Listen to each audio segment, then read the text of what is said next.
A shattered radio intercept crackles through static, the last fragment caught before silence. P-47. Hit. Still flying. Impossible. A grainy photograph emerges. An American fighter, riddled with bullet holes, limps home over the Pacific, its rugged silhouette unmistakable. This is no ordinary machine. The P-47 Thunderbolt, a beast of war that bewildered the Imperial Japanese Navy and Army Air Forces alike. How could a single fighter endure dozens of hits, still roaring back from the brink? Why, did Japanese pilots, trained to exploit vulnerability, find themselves confounded by resilience? Beneath the surface of these broken signals lies a paradox. A warplane seemingly immune to destruction, defying the lethal calculus of air combat. What secret armor did it wear, and what was hidden in plain sight behind its battered frame?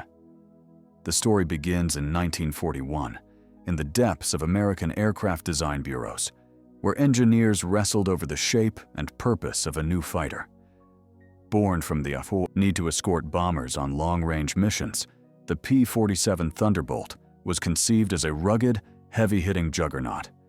The massive 2,000-horsepower Pratt & Whitney R-2800 double WASP engine dominated its design, demanding a thick, durable airframe. Blueprints reveal layers of armor plating, up to half an inch thick, strategically placed around the cockpit and vital systems. A squadron commander's report from mid-1943 noted the plane's exceptional survivability, yet Japanese intelligence was slow to grasp the full extent. Why did the Japanese High Command fail to prioritize understanding this aircraft's resilience? Was it a fatal underestimation or a deliberate blind spot masked by bureaucratic inertia? At its core, the P-47 was a paradox of power and protection. Weighing nearly 12 tons empty, it was one of the heaviest single-engine fighters of the war. Its 8.50 caliber machine guns, mounted in the wings, delivered a hailstorm of bullets, while its radial engine was encased in self-sealing fuel tanks designed to prevent catastrophic fires.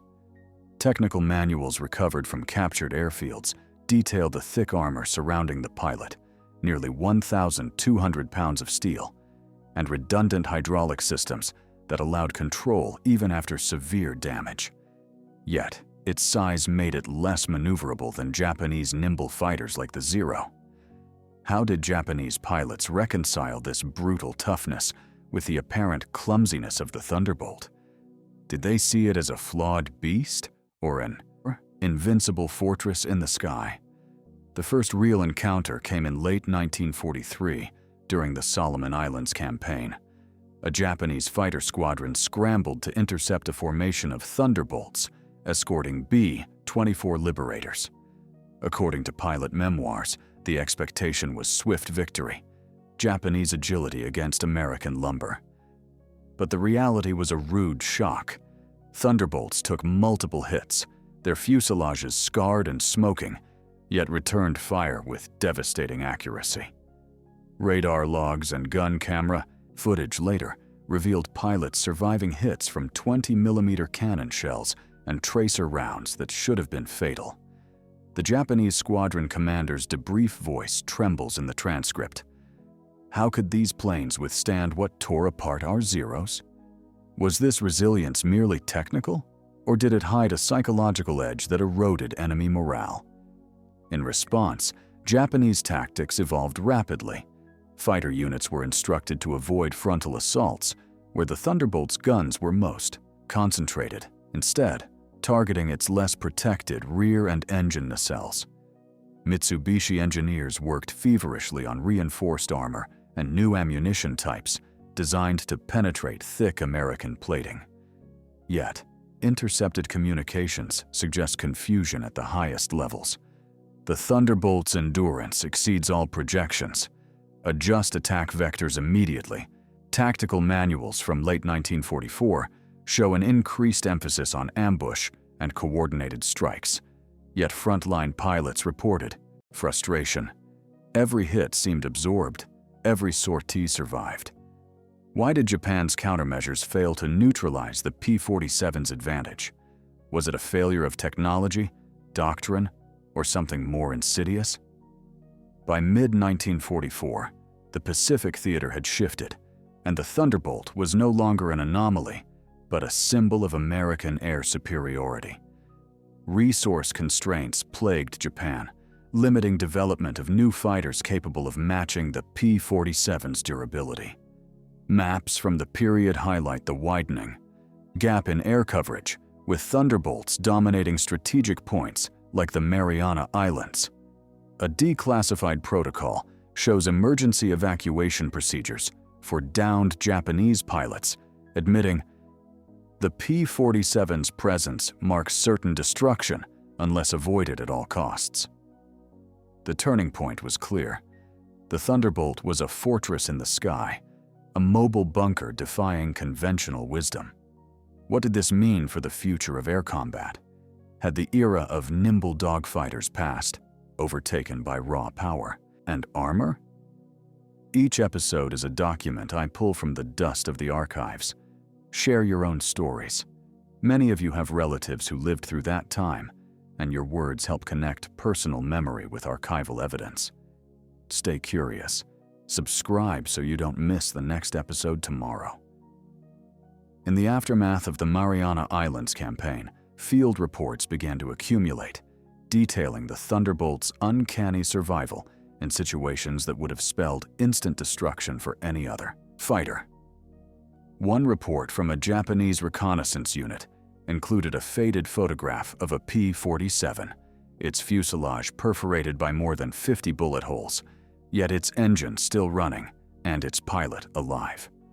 The smell of burnt oil and scorched metal clung to the pages of the intelligence dossier, as if the aircraft itself had left a trace of its endurance. Engineers at Mitsubishi puzzled over the pattern of damage. The holes were scattered randomly, yet none had compromised the vital systems. How was this possible? Was the Thunderbolt's resilience merely a product of brute armor, or did its very design incorporate a hidden redundancy that defied destruction? Further insight emerged from captured maintenance manuals and pilot interviews. The Thunderbolt's airframe was constructed around a robust central spar, designed to absorb and distribute the force of impacts rather than localize damage. Its self-sealing fuel tanks, layered with rubber and treated with chemical compounds, prevented leaks, even after multiple punctures. More intriguingly, the cockpit featured a bubble canopy that not only provided excellent visibility, but also incorporated armored glass thick enough to withstand shrapnel. These design choices, documented meticulously in recovered blueprints, were not mere coincidences, but deliberate strategies born from the brutal air battles over Europe. Did the Japanese military intelligence underestimate the significance of lessons learned by American engineers thousands of miles away? Or was there a deeper failure to integrate such knowledge into their own aircraft development? Meanwhile, radio intercepts from late 1944 revealed a growing anxiety among Japanese pilots. A broken transcript captured a squadron leader's desperate commands: avoid engagement unless absolutely necessary. The P-47 returns fire even when crippled, several comrades downed by a single plane. The sound of static overlapped with the faint echo of tracer rounds and explosions, a haunting reminder of the battlefield's constant danger. Tactics shifted from aggressive dogfighting to cautious harassment, a stark contrast to earlier doctrines. Yet, intelligence analysts noted a disturbing pattern. Despite these adaptations, losses mounted disproportionately in encounters with Thunderbolts. Why did this tactical evolution fail to stem the tide? Were Japanese pilots fighting a losing battle against not just a plane, but a new paradigm in aerial warfare? In the final months of the war, desperate attempts were made to match the Thunderbolt's durability with experimental aircraft and modified ammunition. A secret report from a Mitsubishi engineer detailed efforts to develop high-velocity armor-piercing rounds, designed to penetrate the thick American plating. However, production delays and resource shortages rendered these innovations too little, too late. Meanwhile, reconnaissance photos showed P-47s returning from missions with their wings and fuselage riddled, engines smoking, yet pilots still guiding their planes home with remarkable control. The haunting image of a single Thunderbolt, its propeller blade bent and cockpit shattered, but still airborne over Okinawa, became emblematic of the technical and psychological edge it provided. What was the true cost of this resilience for both sides in the sky and on the ground below? As the Pacific War ground toward its grim conclusion, the P-47 Thunderbolt had transcended its role as a mere fighter aircraft. It had become a symbol of industrial might and engineering foresight, a machine that turned the very concept of vulnerability on its head. Japanese pilots, once confident in their superior maneuverability and tactics, found themselves facing a foe that absorbed punishment as if armored by myth. The surviving pilot's memoirs speak of a silent terror, a steel beast that refused to fall. Yet, beneath this narrative lies a complex interplay of design, strategy, and human endurance, challenging the simplistic tale of technological dominance. How much did the Thunderbolt's reputation shape the psychological landscape of the Pacific Air War? And what lessons remain obscured in the shadows of these battered skies? In the twilight of the conflict, intelligence gathered from downed Japanese pilots added a chilling layer to the Thunderbolt's legend. Interrogation transcripts reveal a common refrain. It's not just armor, it's like the plane fights back. A cracked photograph, annotated in hurried Japanese script, shows a P-47 cockpit riddled with bullet holes, yet the pilot's face remains eerily calm. The pilot's survival was no fluke. The controls were engineered with redundancy, allowing continued maneuvering despite hydraulic system failures. Reports mention how even with jammed ailerons or a damaged rudder, the P-47 could maintain flight using alternate systems. This mechanical tenacity baffled enemy engineers who had focused on agility over endurance. How had American designers anticipated battlefield damage so comprehensively? Was this the product of hard-learned experience or something more systematic embedded in wartime innovation? Simultaneously, the psychological impact on Japanese airmen intensified. Radio transcripts from the Philippines campaign document fragmented radio chatter laced with fear and disbelief. Another Thunderbolt downed 3 of us and kept flying. The background hum of engines and distant explosions underscore the grim reality faced by pilots sent into increasingly desperate sorties. The Japanese command responded by issuing revised engagement protocols, urging pilots to strike in coordinated waves to overwhelm the Thunderbolt's defenses. Yet, mission logs and after-action reports indicate these tactics only marginally improved survival rates. A secret memorandum from 1945 hints at growing doubts within the command structure. Are we fighting machines or ghosts? Our losses suggest the latter. What did this shift in perception mean for morale and the willingness of pilots to engage a seemingly invincible adversary? Meanwhile, American maintenance crews worked tirelessly to return battle-damaged Thunderbolts to the skies. Photographs from repair depots show mechanics welding and patching airframes that bore the scars of relentless combat. Holes in wings, shattered canopies replaced with makeshift panels, engines serviced under fire. These images tell a story of resilience, not only in design, but in logistics and industrial capacity. The P-47 was not simply built to endure damage, but to be repaired rapidly, keeping squadrons at full strength. Japanese intelligence reports lamented this unyielding cycle. Even when shot down, they return, sometimes the very next day. How did this relentless turnaround affect the strategic balance in the Pacific? Was the endurance of the Thunderbolt a reflection of industrial might as much as engineering genius?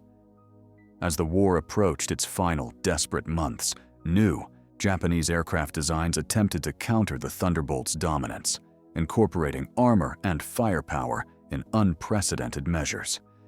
Yet, archival blueprints revealed these projects were hampered by material shortages and rushed timelines, producing prototypes that never fully matched the Thunderbolt's blend of toughness and firepower. Meanwhile, captured field reports from Okinawa described dogfights where Thunderbolts absorbed hits from 20mm cannons and even 37mm anti-aircraft shells, their pilots pushing damaged machines beyond the expected limits. The contrast between these battered aircraft and their nimble Japanese counterparts was stark. What did this brutal endurance mean for the future of fighter design? Had the Thunderbolt rewritten the rules of aerial combat, or was it a final, extreme expression of wartime necessity? In these final frames, the P-47 Thunderbolt emerges not merely as a machine, but as a symbol of an evolving war, where survival hinged on more than speed or firepower.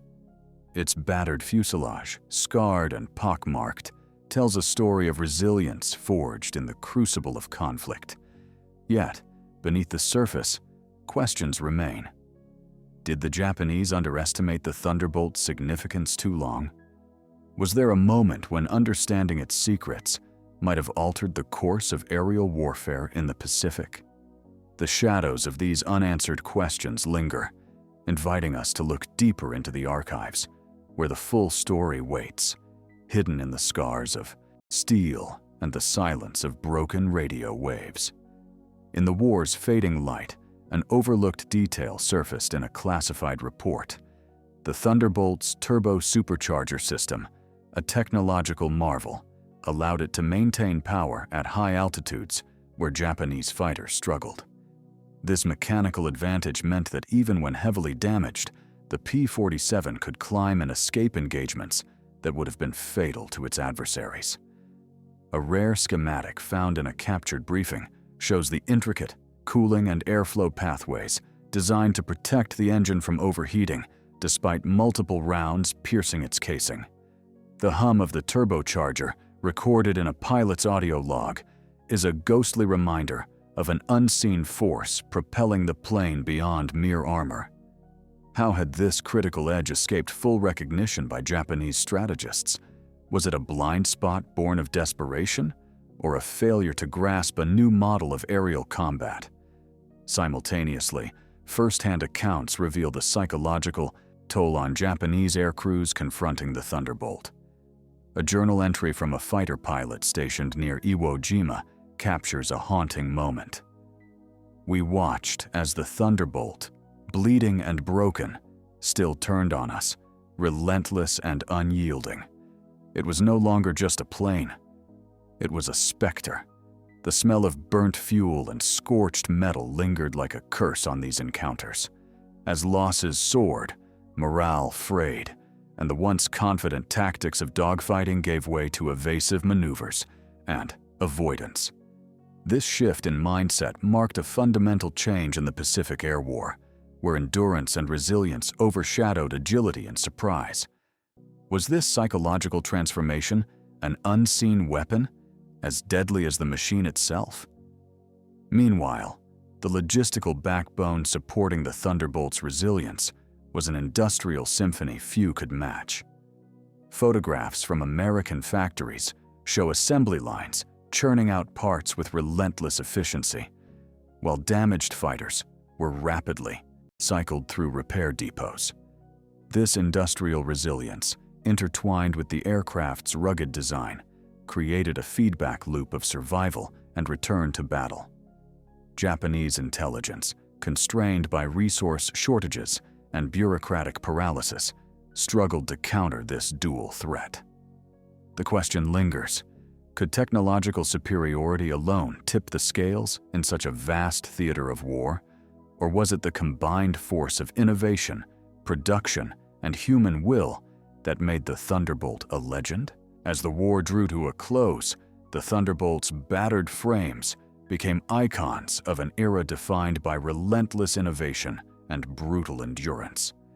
The Japanese pilots who faced them carried memories of a machine that seemed to defy destruction, a testament to engineering that blurred the line between man and metal.